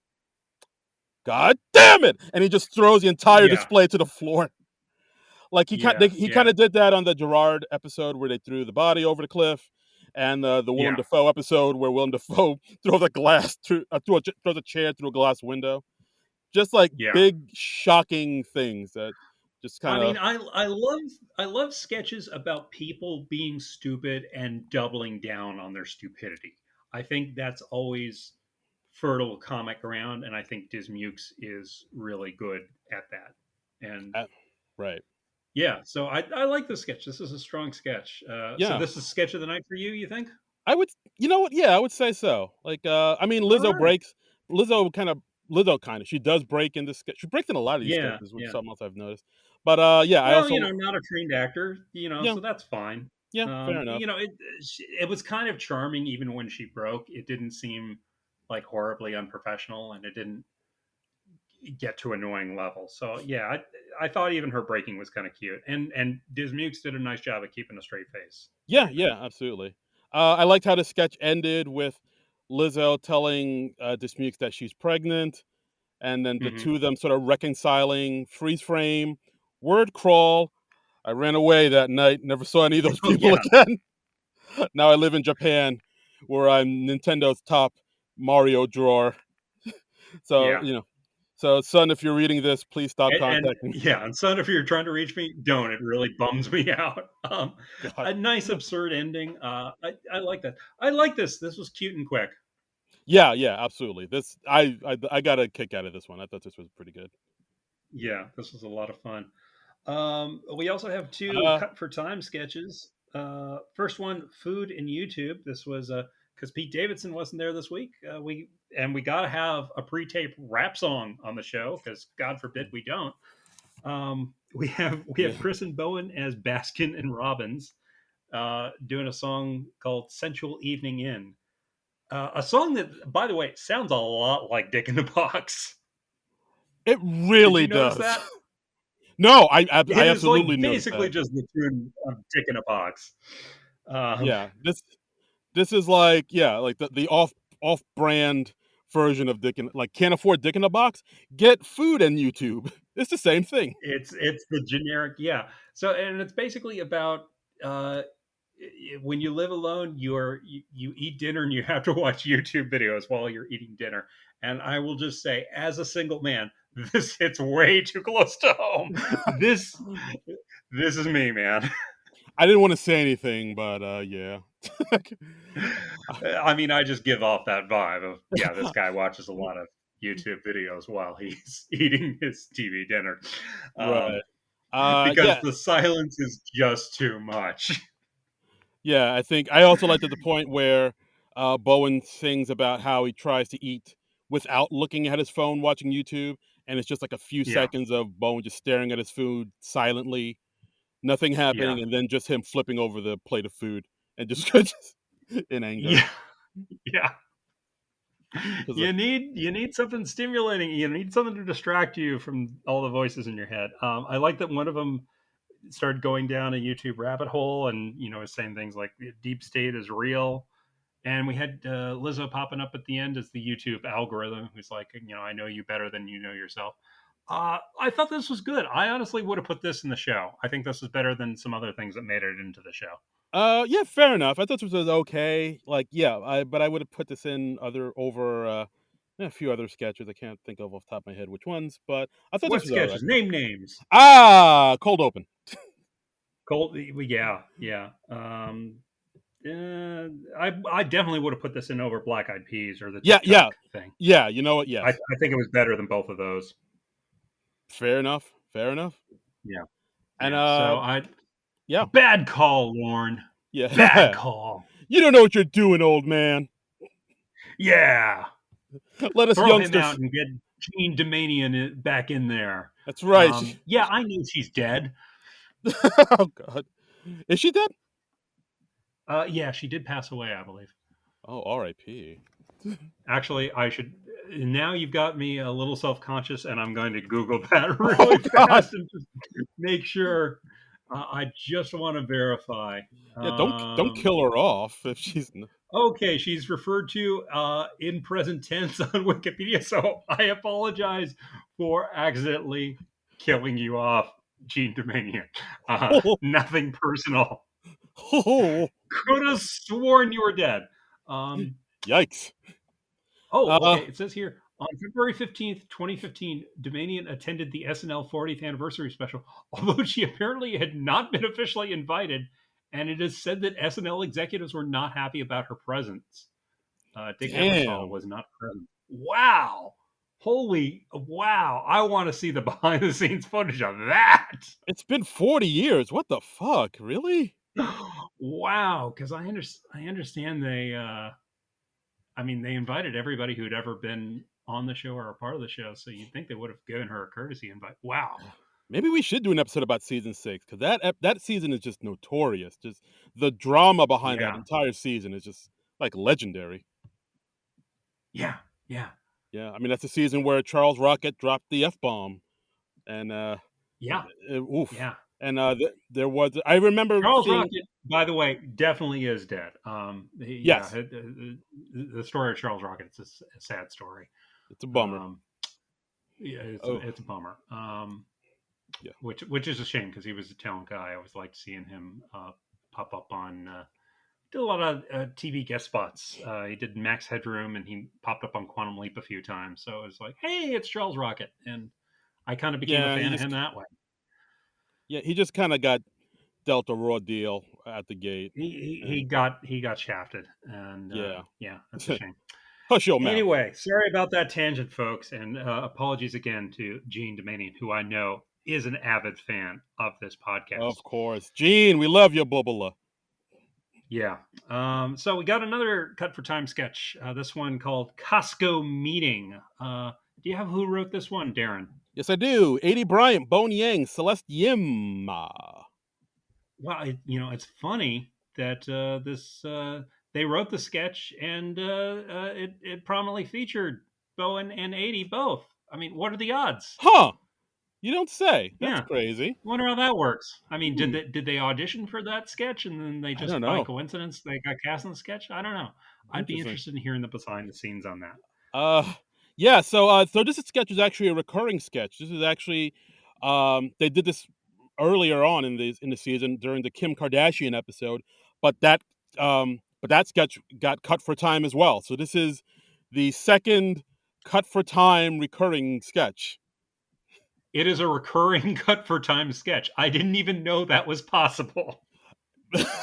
Wow. Okay. All So things are Glitter possible. Revolution are now recurring cut for time characters. That's nuts. That's Yeah. nuts. So we have Sarah making a presentation to Kyle. They're trying to think of ideas of how to increase sales at Costco for children. And so we bring in Bowen, Lizzo, and 80 as Glitter Revolution. I honestly had forgotten they did this before as a cut for time sketch on the Yeah. Kim Kardashian show. I probably blocked out most of that show Yeah. as like a Yeah. survival technique. As you should. Yeah, Uh, this is one of the cut for time sketches that you watch and you're just like, yep, see why this was cut. and yeah, as you see the sketch again a second time, you're like, yeah, I can kind of see why this was cut. Yeah, I yeah. mean, it's a little bit better just So because, good call, Lauren. yeah, Not gonna replace you with the not dead Gene Domanian now. So that's right. You're so welcome, you're doing a Lauren. good job. You can keep going. Yes, Keep going. Keep doing what you're doing. keep on trucking. Keep on trucking like an R. Crumb drawing. Yeah. I mean, this I thought the sketch was a little bit better than the Kardashian episode, just because Lizzo did it and not Kim, so that she, Yeah, you know, I think that is a definite upgrade. That's a yeah. definite improvement right there. I also Yeah. liked a few of the lines that Sarah had, where they're talking about Mhm. how to, market towards children, and she's saying things like, we through our research, we found out that kids like music, but they also like songs. So, like little things like that. Yeah. I dug. Hmm. Yep. So that's the episode, guys. Overall, what do you Yep. think there, my friend? I was a little worried with the early sketches. I didn't think the cold open was very strong. Again, stop doing the game show sketches as the first Hmm. sketch out of the gate, at least for a while. I mean, just give it a rest for a while. I'm not saying never do a game show sketch again, but you got to taper it off a little bit. Yeah, But no. I think after that, the show got stronger. I Yeah. think a pretty good show overall. There was some stuff I really liked in there. I liked Throne Room a lot. Mm, I liked the Please Don't Destroys was probably that's probably my favorite of the night. I would say Six okay. Flags guy I liked. There's a good amount of stuff I liked. So I feel Yeah. pretty satisfied with the show overall. What about Yeah. you, Darren? Same thing. Overall, I thought it was okay. I'm gonna have to watch the Gyllenhaal. I think the Gyllenhaal episode might be a little bit better, but I'd have to rewatch it to make I might sure like about that. this one a shade more. I don't know. Hmm. Yeah, I'd have to go back and review. Um, Yeah. Like, Am I gonna do that? Probably not. I'll watch the, Gyllenhaal thing again when it repeats at 10. How yeah, about that? okay. Yeah, I mean, because like, when I first sat down to record this episode with you, I was kind of lukewarm on it, but actually talking about it more with you, I'm thinking about it a little bit more. "Oh, I think I kinda warmed up to this a little bit more." I like the trivia Alright. game I like the trivia game show, I like the Six Flags, I Yeah, like I the mean, again, I don't think that was a bad sketch. I did enjoy that sketch, but it's just yeah, the game show thing just right. getting too formulaic. That's Yeah, that's no, all. no, I agree. It suffers from the fact that we've had so many game show sketches, so Yeah. that's what takes it back a bit. Um, but Yeah. yeah, the game show sketch I liked, the Six Flags sketch I liked, and, Beanie Babies. I dug that too. Yep. Yeah. So, pretty good show overall. SNL, they by the way, they also announced who is going to be the hosts and musical guests for their May 7th return. And it's going Yeah. to be Mr. Benedict Cumberbatch, Sherlock Holmes' own bad self, and Arcade Fire, which you told me before we started recording. This is actually going to be Arcade Fire's fifth appearance on SNL. That is wild.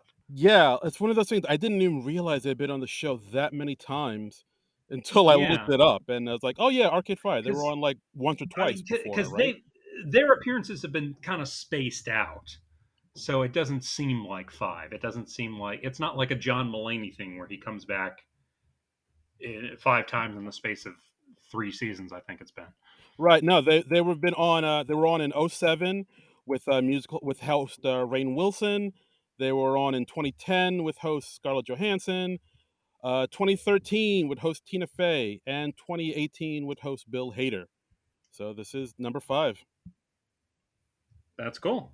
All right. Well, I enjoy them when they come on. I'm a big fan of Benedict Cumberbatch. He's hosted before back in 2016, I think you said.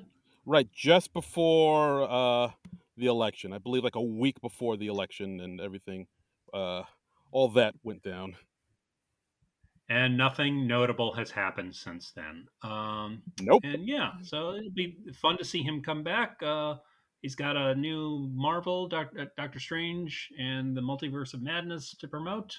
Yeah, come that Uh, yeah, like, hopefully people will go out and watch that little, indie movie.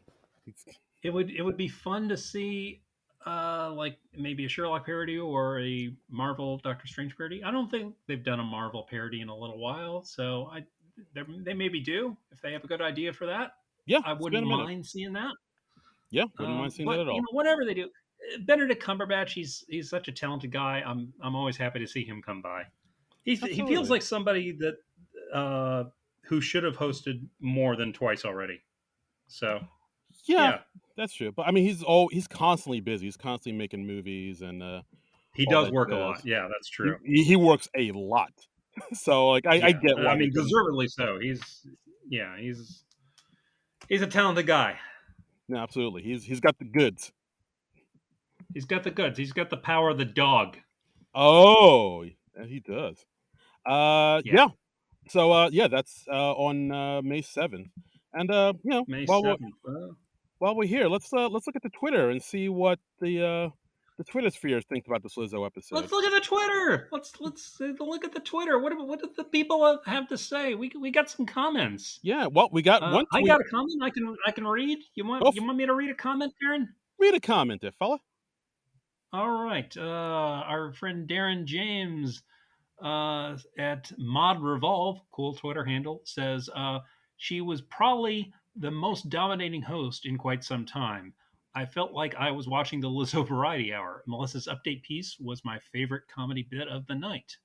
Yeah, I mean, I think the show used her real well. Yeah, I don't think you mean dominating in a bad way. Like I Right. don't think like she dominated the show to the expense of the cast members or anything like that. But yeah, she did a pretty nice job as a host, especially for somebody who's not an actor. Right, she's a strong presence. Yes, Yeah, yeah, she's a personality, which is a good way to we put it. got I some think. tweets from my sister, Melanie Jasmine. How about Yeah, look that? at that. Hey, at Bacon Awesome Love. You're probably Hmm. recording now, which we are, but Yes, y'all we are. but y'all better give my girl her props. She was funny. Some of the jokes were specific to her TikTok followers, i.e., me, but she's still a solid host.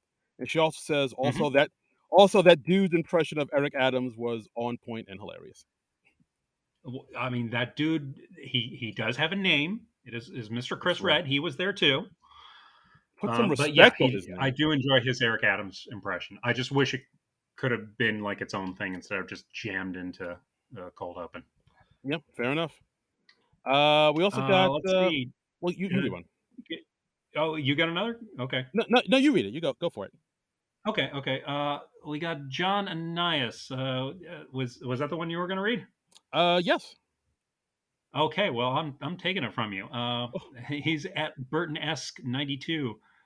He says, an episode really bolstered by the vibrant performance from the host. Lizzo had gusto, as I'm sure the kids say. Yep, mhm. kids can't say gusto enough. They're all about the gusto. He says, little stands out otherwise, besides Melissa actually getting an update feature on. There was an odd ah,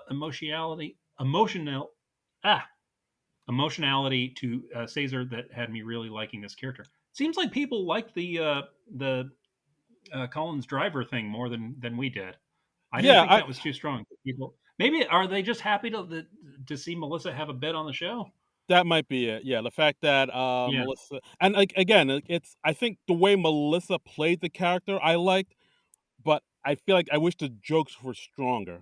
I think if the yeah. material was stronger, I would have, that would have really put it over for me. But I think the fact that I wish Caesar had just gone after his nephew a little harder. yeah, exactly. But I think that the fact that Melissa got on Weekend Update, Hmm. and yeah, the way she plays the character is really kind of endearing. That was enough for some people. But I wish the material was a little bit stronger. Yeah. Okay. Fair enough. But Fair that's just enough. me. What do you Uh, got? we got Mikey with two E's. Yeah. Not so bad. Cold open was okay. Maybe went a bit long. Enjoyed the monologue too. Weird choice as the first sketch didn't work for me at all, and could have done without another TikTok sketch. But the show got better as it went on. Decent weekend update. Great to see Melissa on. Great 10-1 also. And this week really seemed to dial into Lizzo's strengths with the writing, and to a point last week as well with Jake, albeit a bit too much with the singing. Really bums me out that they gave Gerard some really bland parts to play, and he didn't get to shine when he hosted. Yeah, Yeah. fair enough. Fair enough. Yeah. Actually, Mikey, I think that's a great assessment of the show. I agree with you. And actually, Mikey mentioning the music reminded me that we got a comment from my friend Rini about something we said about the Jake Gyllenhaal show last week. I'm going to see if I can find that. Okay. Where is it? Did I retweet that from the account or did I not? I'm thinking I did Oh, not. okay. I could read another Um, tweet while you look for it. yeah, read another, and I'm gonna try and track that down because Rini had a correction for us. Okay. We got another tweet from our good friend Nick Store at Nick Store. Really enjoyed this episode. A rare treat of the writing meeting the host's performability. Had me laughing out loud. I like that for once the game show sketch wasn't about the format of the game show. The Six Flags sketch was probably my high point. O and PDD back on form. And our good friend Boardman gets paid at Lihat Lion says, "Hey Hmm. guys, I have been released from the time warp, and I caught the Lizzo episode. According to Lizzo, every Oh, sketch look at was that! You're hey, current. Congratulations. let's We were do getting worried about you. yeah, exactly. We thought you'd be like Quantum Leap, just lost to time." Uh, Yeah, According to Lizzo, every sketch was hilarious. I love orchestra and Six Flags. Somehow I'm going to shoehorn about popping that booty open for Beethoven in regular conversation and see how it goes. Peace, fingers, yeah. signed. See that you do. I don't see that ever possibly backfiring on you. No, do it at work. Um, yeah, no, do it at work. Say it to your boss. Yeah. Um, I am still looking for that tweet because this was several days ago, so I'm kind of going back and I'm going into my personal notification. Okay. But I Okay, no, I found. Wait, hang on, I found it. So give me a second. okay. Um, okay, so Arini says she's by the way she's at Fangirl Dilemma. Please give her a follow. She says it's time for Arini uses Twitter to yell at the SNL Nerds show, and she actually tags us in this. She says, I don't do this with podcasters who I don't actually know, at Trumbull Comic and at Darren Credible. Question whether Jake Gyllenhaal is attempting to be cast in a musical. Jake has already been in several notable musicals, with "been" in all caps. She says he appeared as Seymour, City Center Encore's series production of The Little Shop of Horrors. The production was notable because Ellen Greene returned as Audrey. Ellen Greene was the original Audrey in The Little Shop. I do know that much. She says he was also in a production of Sunday in the Park with George, also at City Center and eventually Broadway. You're welcome. Yeah, Ooh. when I said that, I kind of meant like a movie musical, but yeah, I didn't realize that he'd done any stage musical work. So yeah, thank you for letting us know that. Yeah, thank you Um, so much. I mean, sometimes and when we're talking, we just kinda riffing, and we don't, like, we say things we don't even bother to, like, look up to see if they're factually accurate or anything, so, like, yeah, some jokes are always funnier when you fact check them. I mean, uh, she wrote me this on April the 12th, so that's 5 days ago now. So I told her I will try to note this in the next episode, but there's at least a 75% chance I'm going to forget all about this by Sunday. And apparently I misspelled the word chance as change.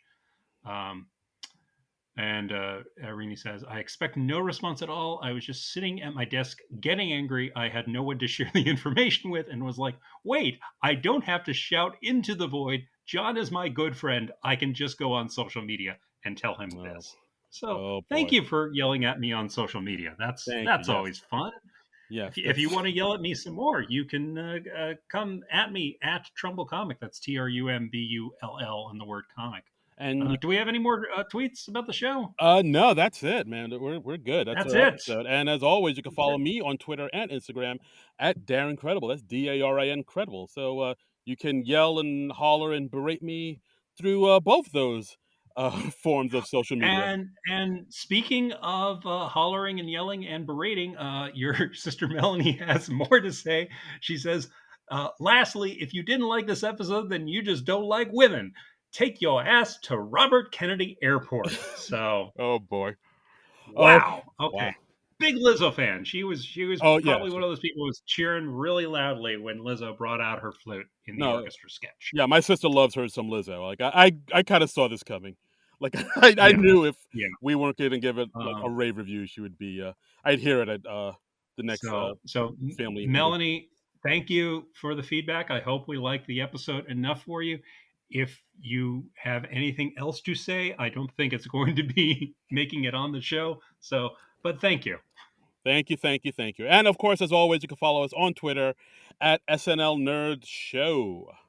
Yeah, come there and let us know what you think, and yell at us about stuff we got wrong about obscure stage musical things that Hollywood actors have done. We Yeah. we enjoy that. Yes, we enjoy being belittled. I mean, that's our basic brand. That's our bread and butter, baby. And so we'll see you next week. We're going to be talking about the documentary Gilbert with Gilbert Gottfried. I know that's out there streaming somewhere. Yeah, I forget. it's streaming on Peacock, the Roku channel, and Pluto TV, which is a real thing.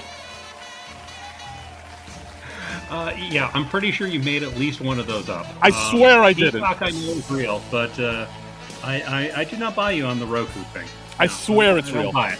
I swear Okay, it's real. all right. So you can go check out the Gilbert documentary yourself there, watch it, and compare your reactions to ours, and let us know what we get wrong about that. So that'll be next week on the SNL Nerd Show. So we'll see you then. But until then, nerds out! This has been a non-productive media presentation. Executive producer Frank Hablawi. This program and many others like it on the Non-Productive Network is distributed under a Creative Commons Attribution Non-Commercial No Derivatives license. Please share it, but ask before trying to change it or sell it. For more information, visit non-productive.com.